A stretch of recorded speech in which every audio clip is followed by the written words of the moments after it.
You can forget a lot of things, Foster Care Nation, but never forget this.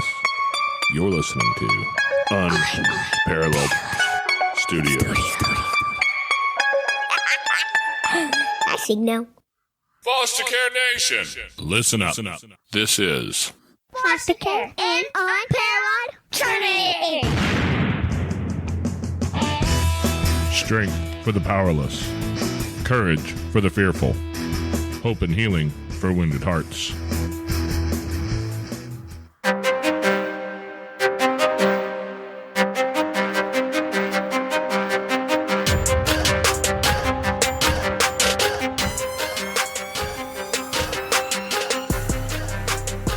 Hello and welcome back to Foster Care, an Unparalleled Journey with Jason. And no, Amanda, I know it's getting rarer and rarer, and somebody out there is thinking they must be going through a divorce or something. It's not that at all. We just are going through crazy life of foster parents, which means therapy appointments and doctor's appointments and you name it, and we have it. And so she is currently probably walking out of the therapist's office right now, getting ready to take a kid back to school and do all those great things. So we're going to be without her again this week. So I brought you an author, not an author that's written one book, but a whole bunch of books, like I think 18 books. Mary Pusey is her name, and I'm just going to let her tell you about it because I don't have all the details. Mary, how are you doing today? Good. It's Marcy Pusey, which you said earlier, so I know you know it. I'm going to say there. Since it's my website, we'll go with Marcy Pusey. I'm just looking at the screen, and it actually says Marcy Pusey on it. I don't know why. I know. You said it earlier. I know you know it. And I'm like, oh, should I just be Mary for this conversation? I could, but then the website issue is later. Then I don't want them to go to marypusey.com. Amen to that. Yeah. In case anybody was wondering, I have had like 30 kids in my house, and I forget my own children's names sometimes, my biological children's name. When I look at them, I have to run through a list, and especially the young ones, because they're on the bottom of the list in that head. And so, yeah, it happens all the time. So, all right. So we have Marcy Pusey. We're going to replace her with Marcy today. And how are you doing?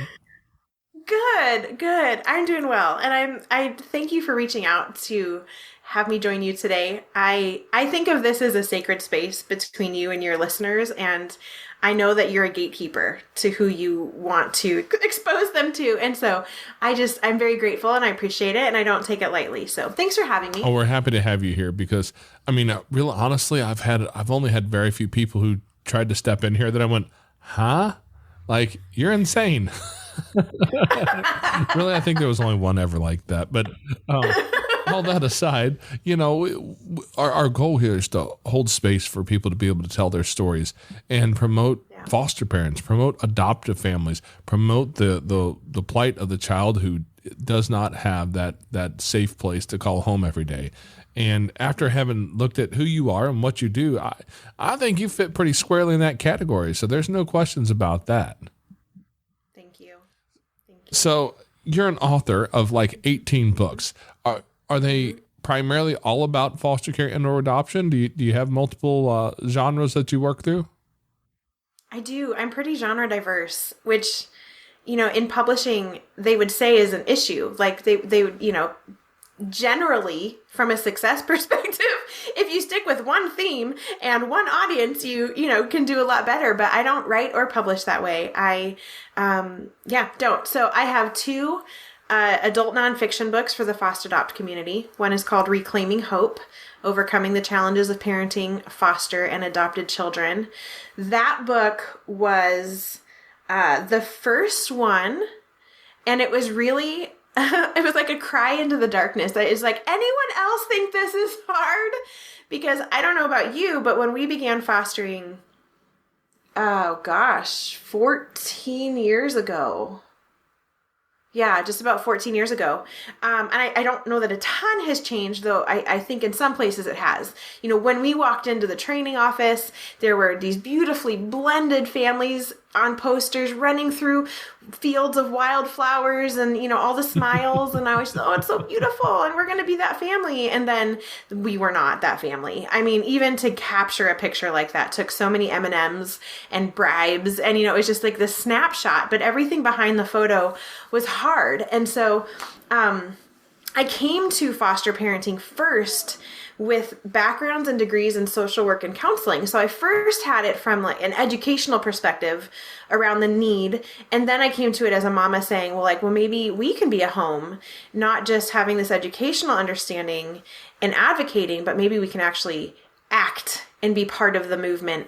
And so that's where the first book came from, was like, whoa, this is hard. I don't feel like anyone told me it was this hard. And either I'm a horrible person, like either I'm a horrible human, or this is hard for other people too, and we just don't talk about it. So that first book is like, let's reclaim hope. And also, if anyone else thinks it's hard, let me know, so I feel less alone. And there was a resounding yes. It really opened up so much conversation for people to say, oh, you too? I think we were kind of living in our own silos with all this shame and doubt and regret in some places, just, and thinking we were the only ones. And so when I published that book, I was immediately invited to stages, to foster agencies, to orphan care summits to speak on this. And even social workers, in that book on challenges, they fall under some of the challenges that we face on the journey.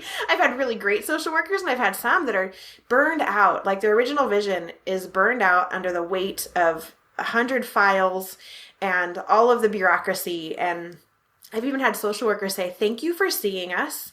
Like, we're not trying to be part of the challenge, but thank you for acknowledging us and seeing us. And we want everyone on our caseload to read this book. Book 1. Book 2 is Parenting Children of Trauma, the Foster Adoption Guide to Understanding Attachment Disorder.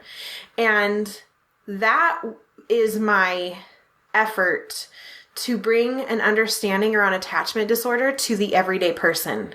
When I wrote that book, compassion fatigue, vicarious trauma, secondary trauma were only talked about in relation to social workers who see the kid maybe once a month for 20 minutes. And I was like, what about the people living with these kids? Like, why aren't we talking about what it looks like to be living with manifested trauma in our homes and to be raising it and to and so that book, is about like understanding the brain of our children, understanding why it's still important that what we do, but also flipping some of the expectations, a lot of the expectations. What does love look like in this setting? Well, it actually looks really different, than we might think in other places.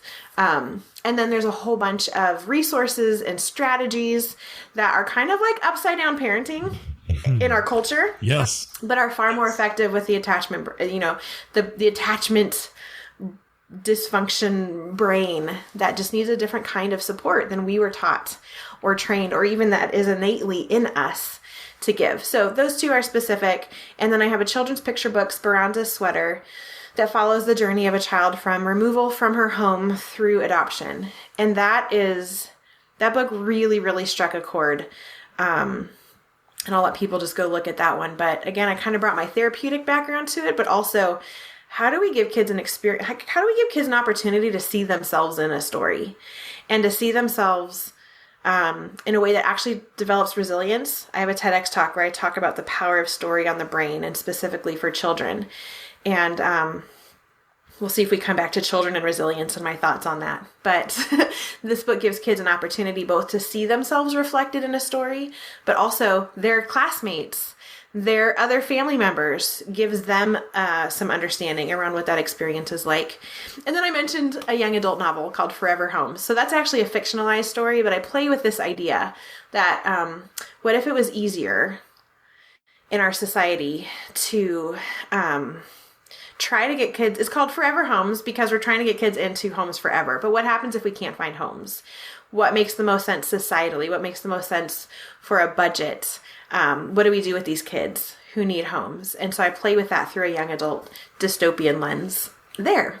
So those are some of the books that have a focus on FOSS-ADOPT, in addition to the others, which are different topics. Well, Marcy, if we just dive into those topics right there, we've got about 14 hours of content to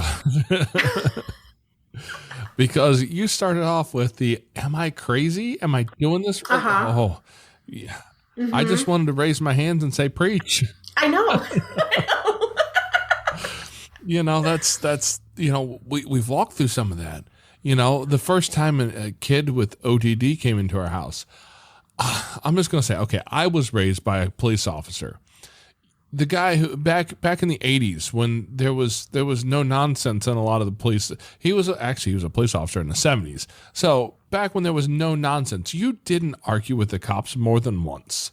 After that, you just learned to go ahead and do the things they tell you to do. It's the best thing to do. And as a child of one of those police officers, I learned it was best to do what he told me to do. You told you.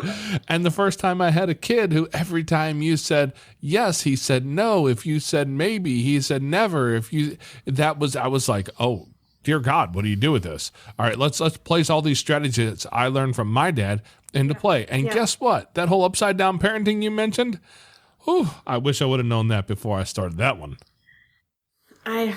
I know. And I mean, yes, it's upside down parenting because their brains are wired differently as a result of the trauma they've experienced. So we actually need to approach them with an understanding of that wiring, which is the book, Parenting Children of Trauma. The problem is that we've been raised in a culture that really narrowly defines what a good parent looks like. And what good mothers look like, what good fathers look like. And a lot of the evidence for whether we are good is the behavior of our kids. So we end up trying to do a lot of behavior management so that they appropriately reflect the value of our parenting, and none of it works. And so not only are we sort of trying to figure out what is effective with these kids, but we're doing that surrounded by messages that say, you're not doing enough, your love must be broken, or you don't love enough, or you were the wrong person for this job. We've got that internally because we've heard it for so long now that we've got internal messaging that says those things. But then there's actually people in the outer world who will also say those things, or who ask questions that are leading questions, that kind of go a direction like, no, I actually do love all of my kids equally as far as love goes, but do I have to treat them differently? Are you going to see differences there because of how they're uniquely wired? Yes. But people will look at that and go, oh, see, you love that kid more than that kid because what I can see with my eye, and so we're constantly trying to raise these kids to be healthy and whole and healed. We're trying to protect the safety in our homes. We're trying to create a culture in our homes of health and community. But then we've got this outer world idea of how it should look constantly coming against us. We've got our inner messaging coming against us. And it can seriously lead to, diagnosable mental health challenges as a parent, trying to do all of those things and feeling so isolated at the same time, and not knowing that there's resources or community or other people like you're gathering here, Jason, this community of people who can come and talk about it and be real and say no, I am a good parent. It looks different because of this. And here's a strategy you can try. Let me know which ones you've tried and how they've worked, and screw what the rest of the world thinks about it. Because I need to be healthy and whole, and I need my kids to be healthy and whole. Yeah, it's funny you mentioned that. I'll just go ahead and throw this out here because at this point, I don't know exactly when you guys hear this, where this will be in our journey, but that's one of the things Amanda and I are looking at creating a community where foster parents can come together and share some of these things, because my gosh, if somebody had shared this stuff with me when I started, my journey would have been so much smoother, so much less rocky. And it just, to be honest, when we were trained, probably 13, 14 years ago when we started this journey, they mentioned trauma. Kids have, a lot of kids have some traumatic situations, but the knowledge wasn't there, and it certainly wasn't talked about in this lens. And now that we know what we know, if we can share that with others, especially those of us who have walked some hard roads, sharing that knowledge with people who are on the front end of that journey can make theirs so much better. Not just better for them, but for the kids who come into their care as well. Yeah, 100%. And the thing is, not only did we not know, but really neither did our social workers. Neither does the government who's trying to help us raise kids. Neither do the therapists who are sitting with our kids in offices doing talk therapy. That's the least effective kind of therapy for anyone who is trying to recover from trauma. So we've been put into a situation surrounded by a lot of well-meaning, beautiful, but ignorant people who have authority and who make big decisions. And again, that messaging, we come into it with all of that, and suddenly we're just completely blindsided. I mean, I came into parenting foster kids as a social worker who'd been working as a behavior analyst for quite a while, and who thought like, I was pretty informed and I was still totally blindsided by the reality of raising these kids. And I thought, if I'm blindsided and I'm coming in with all this education and experience, I had worked for CPS as an intern. I had worked in group homes, foster agencies. Like I had a lot of experience. I thought, what about those people who are just have beautiful souls and are like, I have no experience, but I have a heart and a home and I want to offer it. Like, wow, they must really be upside down. And then we don't want to talk about shameful things, right? So because it brings about, I would say, a level of shame to our experience in the messages we're hearing about ourselves, man, that causes us actually to pull away from community. Like, we don't want to feel exposed or vulnerable. We don't want people to know that we might be failures and we maybe made a mistake and maybe we're not good enough for this. And so we end up like further isolating, which is the exact opposite of what we need. So yeah, put that community together. I've got a little one that's not like super active, but I've got places where I invite people on Facebook to come and share as they need to. It's so important for us to both be such strong advocates in our own souls first, like first the messaging that we hear ourselves giving to us and to our family. But then there's so much education that we have to do with the social workers, with the systems, the agencies, the government around us. And I know as I say that, I can imagine you're like, I am exhausted. Like, I can't train anyone to do this better. And no, you probably can't. Like, but some of us who are a little further along, who've recovered some of our energy, like, that's what we're working on. Some of you might be called to tell your story or to get on a stage or to just model it in your home. There's different ways that we can advocate. If you're listening and you're thinking about fostering or adopting, then already do all this good research and support families who are doing it and talk with them. And there's a lot of ways we can participate in bringing good education to this whole system. And then we just set ourselves up for a much better experience. Like you said, Jason, same with me. If I had known some of these things at the beginning, I would have had such a different experience. And so why not help other people start where we wish we could have? Marcy, if I didn't know any better, I'd think you were suggesting that the government does not know the best practices to raise kids on a day-to-day basis. That would be an accurate interpretation. Have you ever been down to the license office and got your car registered? I mean, come on, you see how effective they are there. Yeah. And if anybody works there, I'm sorry, I don't mean to be mean to you. It's just the license office in my area that's terribly slow and people. I mean, here's the reality about government, right? Like, historically, the origins of foster care and adoption were really done within a church setting. People of faith who saw a need and began to meet it. And with time, that became institutionalized, and it shifted from like individuals with heart to a government, and the need grew so much, right? Like, there's a lot of reasons that happened that are both positive and unfortunate. But the reality is a bureaucratic governmental system will never be able to raise children in a healthy way. They are doing the best they can with what they've got, but we're missing the heart. And I get it. Like, I'm not telling you I have a quick fix. Other than we educate ourselves, we educate each other, we create community, and we just do a better job, right? And they have to like figure it out and adjust, but we just have to be responsible with our little playground, You mentioned some of the therapy stuff, and no governmental agency will ever be sitting there walking down the road after having seen a couple of horses and watching your kid connect with that and go, holy crap, I just saw something amazing. Wait, I know what equine assisted therapy is, right? I wonder if that's in my area. And so one quick Google search later, I found out that literally 3 miles down the highway, I hang a left and go about 2 or 3 miles up that road, and there's a place there that does equine assisted psychotherapy.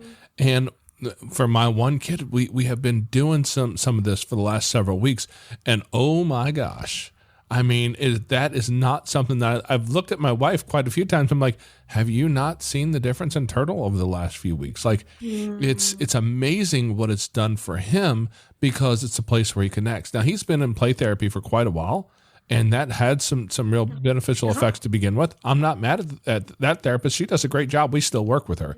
But this particular program, it's something that's connecting somewhere different in his soul. And it's like, wow, this is what he needed to find. And so no government agency is going to have those experiences and those moments and pull that one out of their hat to be able to go, I think this is the right thing for him. That's our job. No. You know, that's it. That's why we're here, why we are the boots on the ground, so to speak. You know, and 100%. sometimes they're on the ground, right? Sometimes they knock you off the ground. But and we could spend a lot of energy being angry at the system. And don't get me wrong, there are moments where that fire flares up and I'm like, I cannot even. but the reality is, like, to your point, they're so limited in what they're able to understand. They don't get that life experience. That's why I was so bothered when I wrote my first book that all I could find in any of the literature was secondary trauma and compassion fatigue related to social workers. Absolutely, that's important. That's a real thing. I'm not discrediting that they need support there. There was nothing on the actual people living day to day to day to day with these kids. I thought if they're dealing with secondary trauma, imagine the people raising the kids, and that's not even secondary anymore. That becomes primary, because depending on the needs of your child, sometimes the way they manifest their own trauma experiences, even pre-verbal, in the womb, the way that comes out can recreate trauma in the environment around them, and we experience it from a primary position. There was no conversation about that anywhere. I couldn't find it, so it's in my book. And I'm like, so now there is, because I just thought, no, but they don't know. They don't know because they're not the ones in the home doing it. And I think that's one of the kind of accidental benefits of my unique intersection with foster care. First, as a social worker / person in that world, who then became a parent. So I got to bring together both and go, wow, of course they don't. I was never taught this as a social worker. And wow, this is what it actually feels like as a parent. And so how can I bridge those two, both to become now an educator for the social workers, but also with compassion? They're just not taught. And I know, because I went to school with them, that they have beautiful hearts for going into that profession. And then they get in there and it's just office and red tape and files and bureaucracy, and they can't even do or feel the impact of the thing they went in to do, right? And so there's just all this disconnect. And so, like you said, boots on the ground, it's on us to connect with each other, because community is one of the quickest ways to buoy us up. Is it like a buoy? Like, hang on to the buoy of community, because there's a resilience there. And it also speaks to our own trauma and survival brain. When we have community and we feel like we're not alone, that's a super healing agent. We need that. And so even just knowing people are in your corner can give us a kind of energy to do today, do the next minute, and do the next 5 minutes. So it comes down to us. And there's sacrifices involved, right? Like, the things that my kids needed, they would not fund, right? It wasn't covered by their healthcare. It wasn't covered by any support funds they had. And so we had to make decisions at times like, are we going to spend a lot of extra money to get the care that he actually needs, even though all they want to cover is like traditional talk therapy with whoever's in the government office, right? And so just being willing to make those decisions, knowing when it's time to and knowing when it's not. Right? I want to be careful too that I don't say, and therefore, if you don't spend all the extra money on then you're not the good parent. No, absolutely not. Everyone has to make their own decisions, but that's what it comes down to, is making our decisions, experiencing the frustration as it comes up with the governmental part of it, but then just, at some point we have to let go of all of that and just do what's right for our family right in front of us. Yeah, you mentioned, bringing our own personal traumas in, if you just go back over the last, it's been 8 years now, I lost my dad. Yeah. I lost him to nasty cancer. Shortly after that, my wife and I, we experienced child loss of our oldest daughter who was really sick, and she lost her battle with that disease. Then all those troubles and struggles that come with kids coming in and out of your home. We've dealt with a lot of stuff in our personal family. I work a job where if they could get me there 70 hours a week, they would. I fight to keep it down to like 55 hours a week. And that's a struggle to just work that many hours on top of producing a podcast and all the other things we do on top of that, all of our personal healthcare stuff. Cause, as we're recording this, I'm just a few days away from going in for a test to determine whether or not I have well, I know I have some stuff going on. My medical history is really weird. I got a lot of really weird stuff, and they're going to do a spinal tap and test for some craziness, and it may or may not end up being something like MS or God knows what all. So all that's going on. As you know, as you're dealing with this trauma and this stress of today, and you have yesterday, and you have a few years ago, and a few years before that, and not to mention all the stuff that comes out of our own childhood. And you mentioned that internal voice, right? I mean, who wrote that internal voice? Somebody somewhere in your life told you that you're not good enough, and that's the voice that you hear over and over in the back of your head. And so we're dealing with all these things at the same time, trying to take this kid from a spot that's probably more difficult than the place you're in. But you're trying to buoy them up and help them out and hold them above the noise. And at some point, the weight becomes too much if you don't have some people around to help you stand.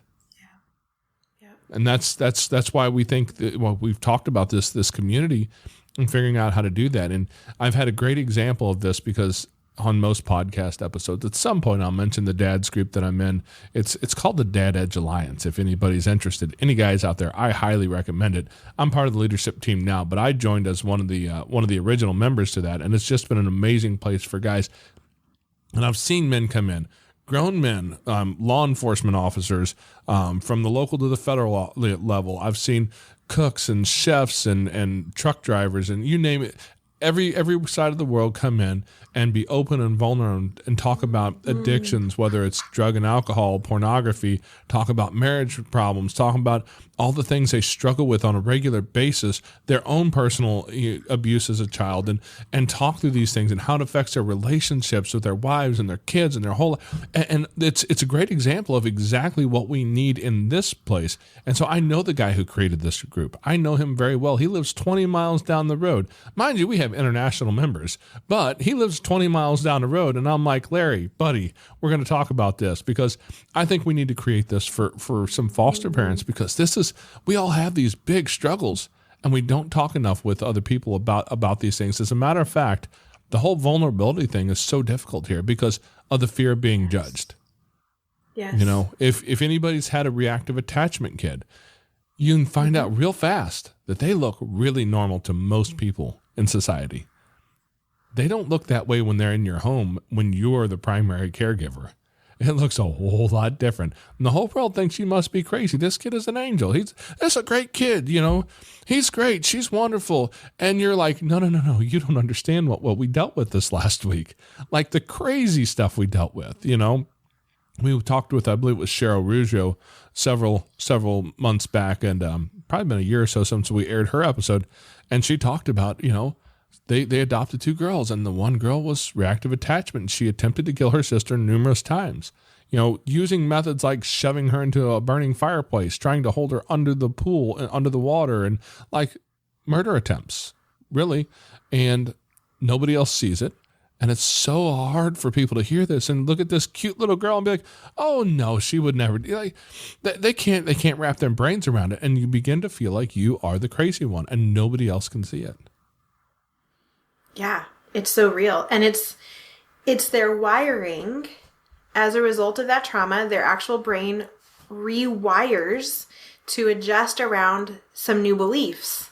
And those new beliefs are that people who love us and connect with us, to where we could have some emotional intimacy, are going to kill us.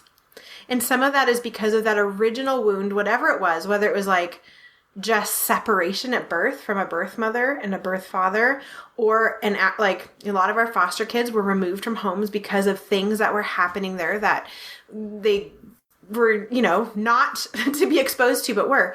That brain then takes that original parent's, I'm going to say failure, although it's not always a failure. Sometimes it's that good mom saying, I can't care for this child and I'm giving it to a new family who can. But the brain interprets it as an original failure or an original wounding. and says, oh, therefore everyone that should be in that position is actually going to betray me and harm me. And therefore, everyone who's not in that position is really safe. So it's this flipped neurological understanding of safety. The people that are actually safe are perceived as dangerous because there's been some precedents, right? And the people who really, we say stranger danger, those feel sometimes like the safest people to them because there's no emotional connection, there's no expectation. And so that's what you're saying. People outside of our house will experience this child who comes up and is like the most friendly kid, loving. They're the ones that are going to like, I've never met you, but I'm going to sit on your lap and snuggle with you and say, I love you and stroke your hair. And the adult is like soaking up this cuddly child and going, there's no way in the world that this is a hard kid. Like, I want every kid to be like this one, you know, or they're super respectful to the stranger and can sometimes even communicate at an adult level and they have manners and everyone's like, wow, this is crazy. Well, that is the survival mechanism of that child. We can't see inside their head, right? Like if they were in a wheelchair, everyone would say, oh, I see that there is a need. There's something going on with legs or the spine or whatever, and there's a need for a wheelchair. And there's a level of understanding. Nobody would expect that child to get up and walk, especially if you just loved them better, right? Which is often the message. If you just love that kid better, they'll stop being crazy at home. Yeah. No, that child is in an invisible wheelchair where their brain has been rewired to perceive that your attempts at connection are going to kill them. And that stranger's attempt at not connection, but like outer world relationship is the safest place they can be. And so that's what we're dealing with, but we just can't see it. It's all this invisible injury. And even as parents, we don't see it. Like if we don't have that awareness, we have the same, but I love you. Why aren't you standing up and walking? Right? But we would never expect that of ourselves or of anyone else if we could see the disability. But what that means is we have to understand, oh, my attempts at connection trigger their fight or flight because of that trauma. So then how do we address that? How do we then begin to, in the meantime, love in such a way that doesn't trigger the fight or flight, which is what the world thinks looks upside down. It sometimes means having a really flat affect with them if they've been scraped their knee, right? If you come to a kid who scraped their knee and you're like, oh my gosh, are you okay? Let me hug you. That can trigger their fight or flight. Whereas if you go, okay, let's take care of that. Let's put a Band-Aid on it. Let's make sure there's no bleeding. Man, that kid gets to feel safe and cared for, but they're not triggered. But the rest of the world is like, why aren't you looking and seeming more compassionate and caring and emotionally connected to this injury? And you're like, because that triggers them.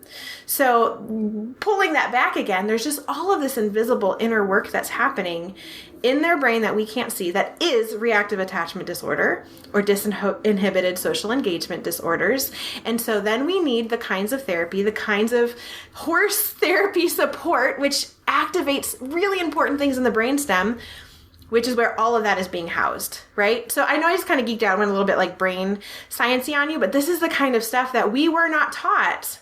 So I went into parenting my kids with like, my love is going to heal them. Yeah. Or, you know, like my love is going to, because they've never had unconditional love and now they're going to have it and they're going to be healed. And what happened was they didn't heal, which then made me feel like my love must be broken because, you know, we're taught that love heals. Just love more, sacrifice more, give more, be more, and then they should get better. But if we don't understand the trauma and trauma recovery and what their brains are perceiving in the world they experience with us, we're going to keep triggering them. They're going to keep triggering us, and the whole world is going to judge us for it. Marcy, I'm a little bit angry with you that you didn't tell me all of this 13 years ago.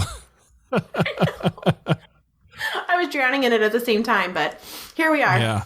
Yeah, and that's like I said, that's why we want to put out a podcast like this. That's why we want to create a community, because these are the things that, man, as it's become more well known, as somebody other than just the academic elite are beginning to look at this, and we can go, oh wait, this looks like my house. That sounds familiar. Yes. You know, we can support one another through that. It's because this one is a difficult journey for sure. There's no answer to how to really just go do this right that's handed to you when you first just decide to help kids. Nope. No, we really just go in it like beautiful souls. Everyone, I think, I mean, maybe there's some random exceptions, but who've made a decision to foster or adopt, had really beautiful motives for it and just weren't equipped to understand what love looks like. That's something I talk about is how do we reframe love then? Right? I'm a Christian, a person of faith, and I was taught that, God's love is unconditional and his love heals. And so I knew his love wasn't broken and I knew my kids weren't healing. So the conduit is the problem. And I just kept giving and giving to the point where I did experience complex PTSD, which is also something that wasn't talked about.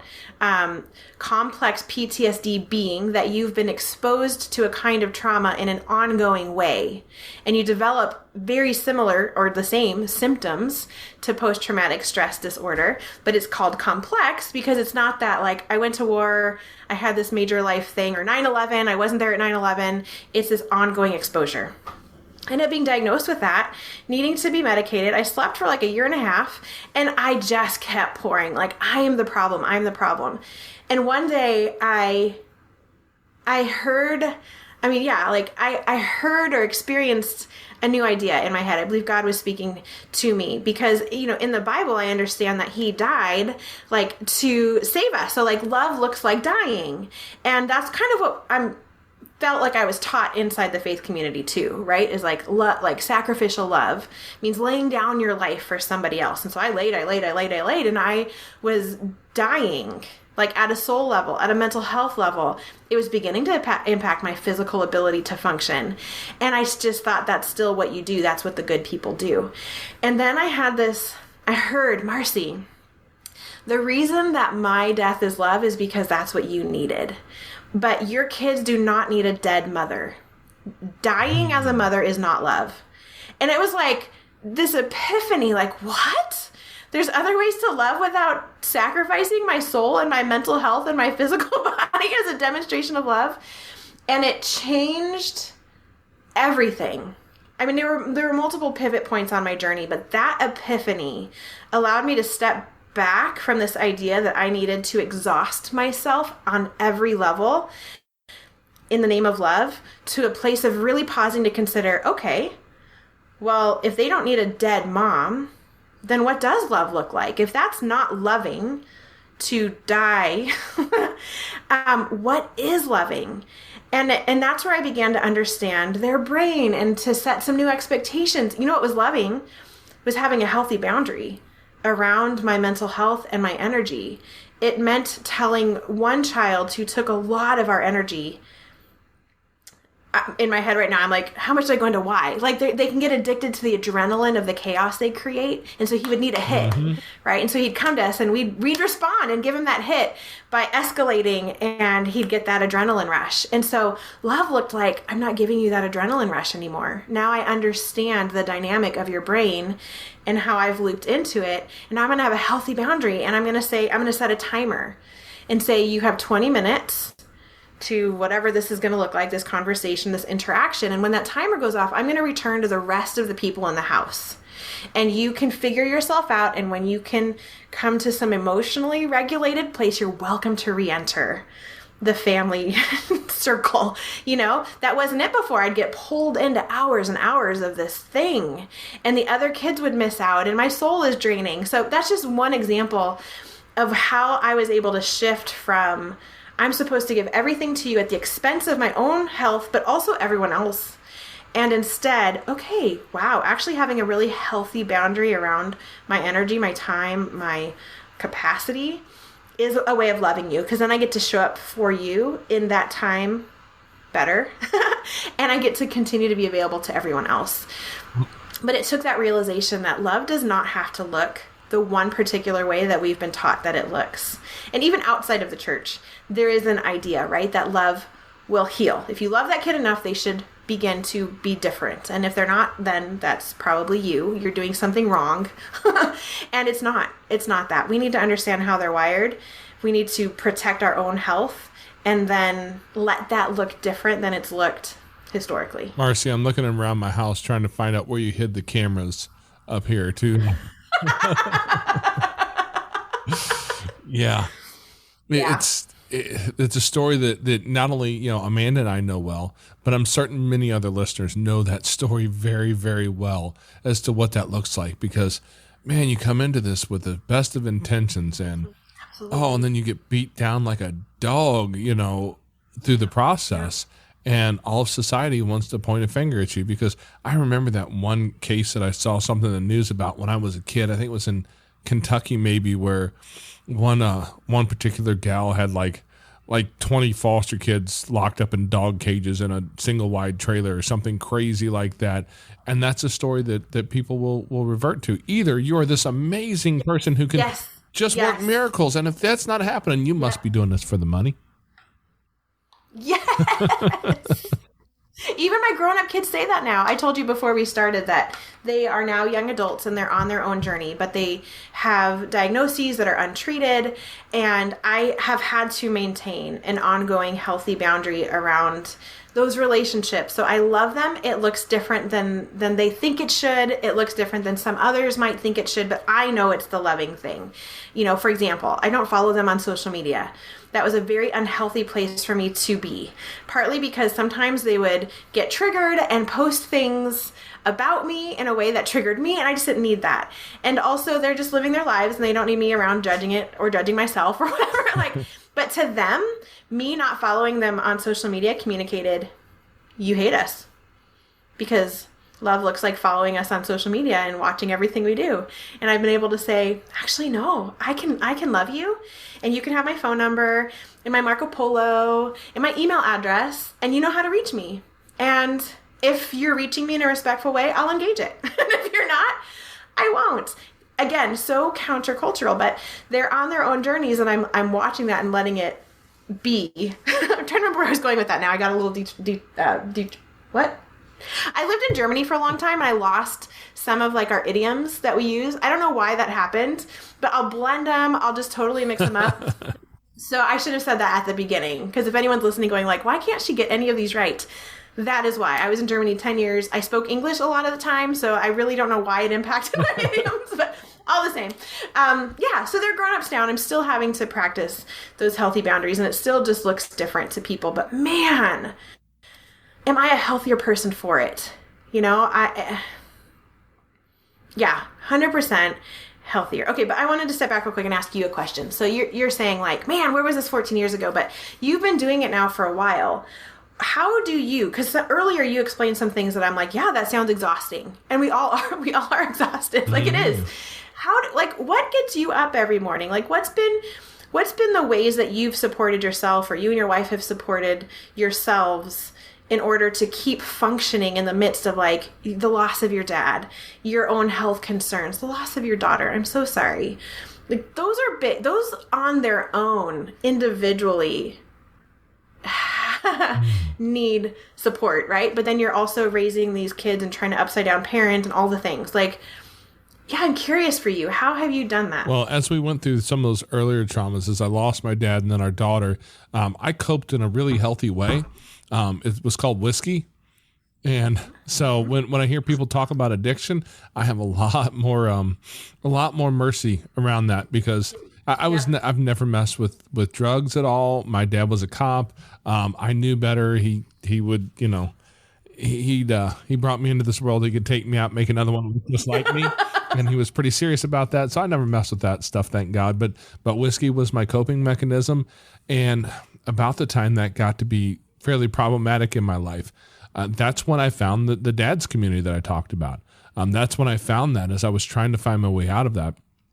And as a result of that, it's been, what is it? We are almost at 5.5 years. I'm looking at the date here. We're almost at 5.5 years since the last drink, because eventually I said, I can't do this anymore. You know, I didn't know what I could do, how I would deal with it, but I knew that I couldn't do it anymore. And that was where it was where the dad's group that I'm a part of began to create this community that was so impactful for me and has changed so much of my life. And I know you mentioned your own faith journey, and I grew up in a church that was a very fundamentalist, very conservative church. And I hesitate to call it a cult because, well, my mom still goes there and she gets angry when I say that. So I won't call it that anymore. But it was not a place where I found any healthy spirituality. How about that? And as part of my journey through this particular dad's group, I've run across a couple of real men of faith there who have helped me with that struggle. And if you listen to the Dad Edge podcast at all, you'll hear on a lot of the he has a lot of Q&A episodes. I think usually at least one a week. And there's a guy on there who does it with him. His name is Joe Bailey, and Joe is what I can only describe as a man of God. Like this dude has been a godsend to me to help me find a healthier place in my own spirituality. And as part of one of the projects that we were working on, he helped a group of men develop our own personal spiritual statement, like our spiritual purpose statement. And for me, it's I actually have it on my computer desktop now because it's that impactful. And it's this is, as an imager of God, I am a father to the fatherless and a protector of his most vulnerable children. I help chaos find order as an example of a God who calls us from the world through grace into a love we don't deserve. And as I see that every day, because I get up in the morning and this computer sits here, and I'm reminded of the size of that calling. And I have a reason to be here. I have a job to do. God put me on this earth for a reason. And part of that is a good sized part of that is helping kids. And if that looks like creating a community where foster parents can come together, can have their own purpose statements, something like that, they can come in and really help children learn how to love again, learn how to live in a safe place. Like that's a huge, huge job he's given me. So, and I've got all the reason in the world to get up. And yes, the 60+ hour work weeks suck.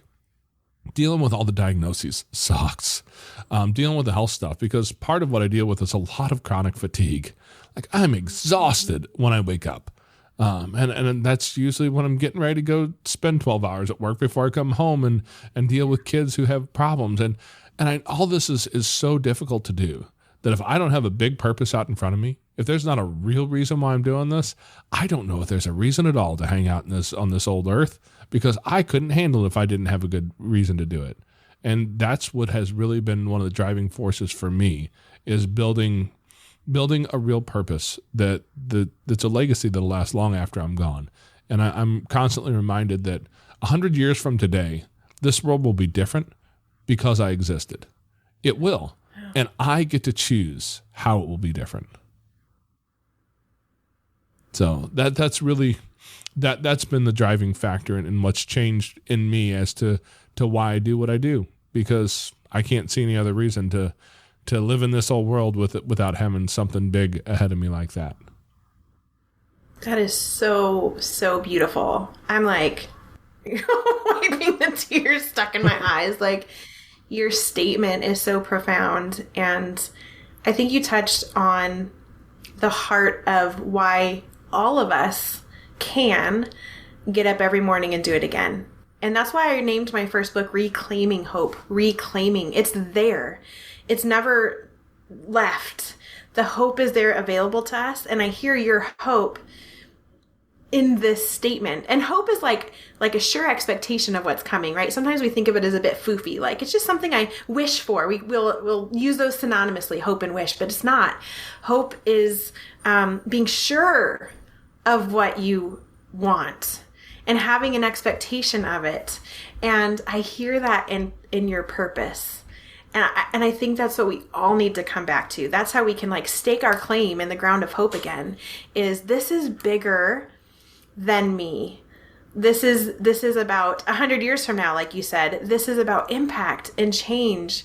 And that is such an empowering, well, it is the power behind why we can get up each morning, is this belief that even as I make mistakes, even as I deal with all of the life outside of fostering and adopting, but also the consequence of fostering and adopting, I can take the next minute because this is my purpose. And when we lose sight of purpose, we become aimless. We do think we've lost hope. It feels helpless and hopeless. And all of that actually puts our own brains in a state of freeze. We talk about fight, flight, or freeze. And freeze is actually where trauma develops and gets stuck. We can experience trauma with a flight response and with a flight and fright. But the freeze, that helplessness and that hopelessness begins to store away our experiences as unprocessed trauma. And that begins to impact us uniquely. And so the more that we can keep our eyes on the purpose behind why we're doing it, the more we're going to also steer our own brains clear of storing new unprocessed traumas, right? And being able to do the next thing. Sometimes we look at the whole mountain. Like I remember just going like, my kid is 8. I need to get them to 18. How am I going to get them to 18? Like I can't even get through today. How will I get through 18 more years of today's? But like I had to just come back to this moment, you know, or they're at school. So when they come home today, like, am I prepared for that next moment? And knowing too that when I made mistakes, that was part of the journey. I'm modeling things. I got to model so many times how to apologize and ask forgiveness and just be a human and demonstrate that humans get to also experience connection and love in safe places, that you don't have to show up perfect. I think that's a message we give ourselves too. Like if I mess this parenting thing up, I'm going to mess them up. I need to be perfect. Nobody can relate to perfect. The message then to those kids is like, well, I know that I'm not perfect, so therefore I'm always not good enough and I'll never deserve love and affection and connection, versus like a home where those things are experienced in the midst of the messes and the start overs and the try agains. The more we get to model humanity and like what love and connection looks like among real life humans. So I love that you touched on that. And then I love community. You started with, I had a safe place with other humans who could stand in my corner and witness. I talk about like silent or compassionate companions, compassionate witnesses to our story. When someone will just sit with you in your story and not give advice, not give feedback, but just witness it compassionately, that is an incredibly healing experience to our brains as well as to like what we actually feel. Brain geek real quick. Trauma is formed as a result of our amygdala, our brain, like perceiving a threat to our survival. But when we hear that, we often think like physical survival, you know, and we have threats to physical survival raising our kids sometimes. But what we don't realize is that a threat to our survival is also about our identity and our belonging. It's kind of this invisible threat, right? So then we don't understand why we're feeling traumatized when I'm physically safe. And it's because your brain is not actually experiencing safety if your sense of identity and your sense of belonging is attacked. And so the antidote to a threat to our sense of safety as it relates to belonging and identity is community. People coming alongside and saying, you belong, you have a place here, we see you, and you're accepted just as you are. Think too of the pandemic, right? Like, what did we do? We told everyone to isolate. We told everyone that their existence caused a threat to the physical survival of other human beings around them. Therefore, do not be around other humans, which at a like rudimentary level in our systems told us that we were all going to die. Mm-hmm. I mean, we don't talk about that, but that is what our brains perceived with that message. Isolate, break free from the herd. You're going to kill everybody if you disobey this. And so you need to stay alone. And that to our brains says, then you're going to die. Our brains believe that community is what keeps us alive. Healthy community. So even that, like, even if you're not fostering or adopting, you've been through a pandemic where the messaging for how to help and love was kill yourself by isolating. And so you saw all around the world how people were forming community anyway, right? It became very virtual, or people were on their balconies singing and everyone would get out of their balconies, and they created this community because we need it. Our survival mechanisms were engaged. So backing away from the brain geek, coming back to what you said, without even knowing these things, your own survival found it. And I think that's something that's so helpful for us. Like, we've both said, man, I wish we'd known this 14 years ago. And yet how beautiful that our survival mechanisms had enough resilience to make a way. even if it was the wrong way for a while, you were like, it was whiskey for a while. Yeah, guess what? That was what your resilience had available. Those were the tools you had available to what you knew. And then you built onto that resilience with other kinds of support, and you found healthier ways, and your toolbox grew to include healthier forms of surviving. But at first, that's all you had. That's what was available to you. And how cool that like our systems are so bent towards healthy survival that we made a way anyway. And now we're helping people. Right? It would have been nice to have what we have now 14 years ago, but we still have made a way. We've gotten here. You're doing it and you've done it. And wow, you've overcome some crazy things, but now you're so full of this resilience and purpose that never would have come without the challenges that led you here. And now you're able to give back to the world. You're absolutely right. The world will be different because you're in it. Yeah. And that's something that was said to me once, is that the world will be different, and you get to choose what that difference is. And that was quite the convicting moment when I went, oh yeah, well, what is that going to look like? And I had to build that idea in my head first before I can build that idea in the world.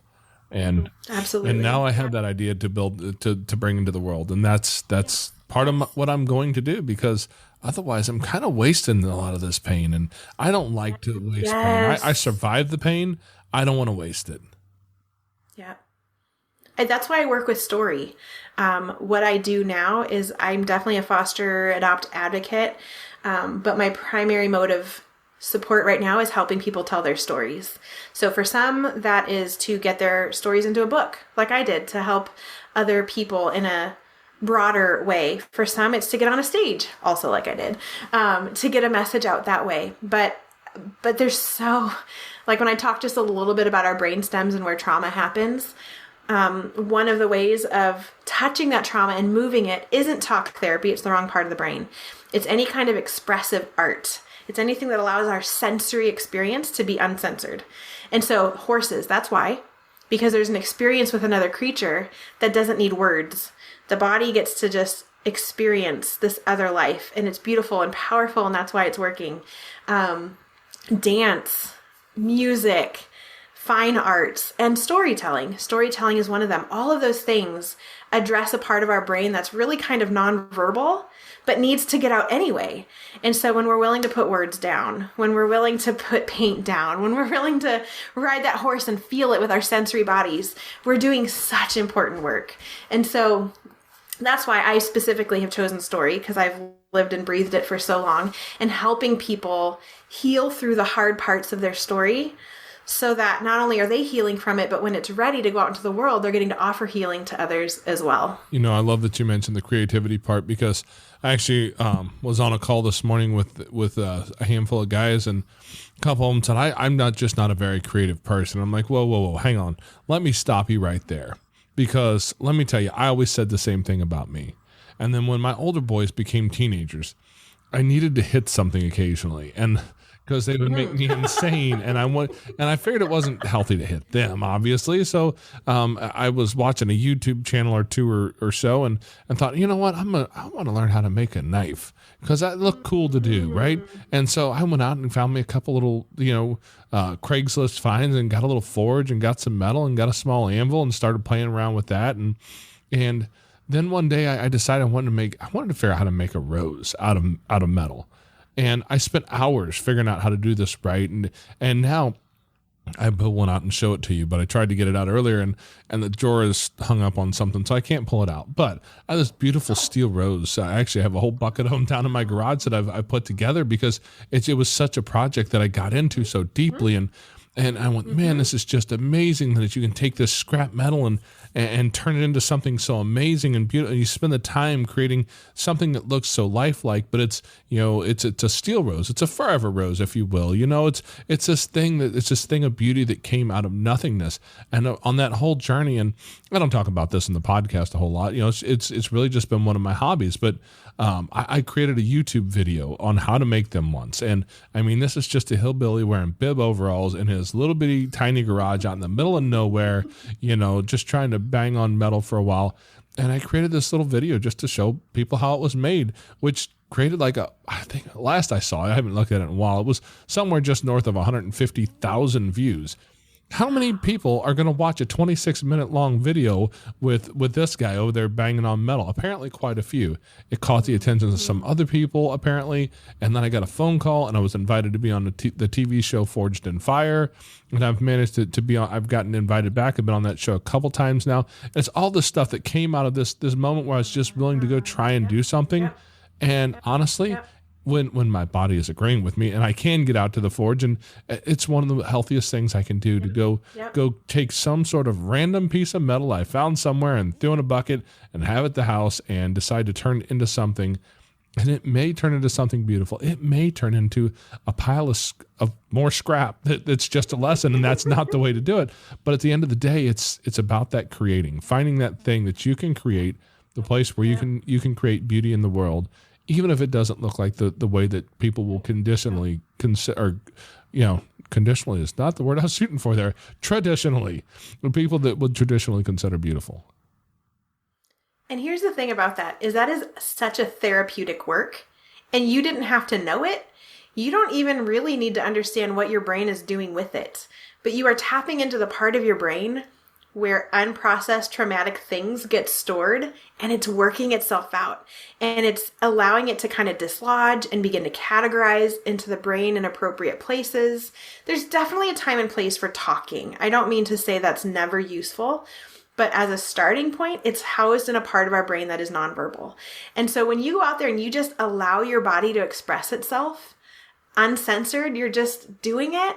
That is such a therapeutic work. And again, what I want to say to everyone here, like if you're all thinking, man, I wish I'd known all of this yesterday, years and years ago, like your resilience is equipped and has gotten you here. You don't even have to understand some of these things to know that you've had at your disposal such good, healthy work. Now, conversations like this can actually inform it and build on it, and you can just get stronger and healthier. And Jason, I'm hearing that too from you. Like, man, I started with whiskey, then I found that wasn't actually that helpful or that supportive, and I just kept adding to my toolbox of different, healthier ways that I could address life. And you don't have a therapist sitting there with you saying, let's talk about it. Tell me what this rose means. Tell me what this scrap that ended up looking like scrap means.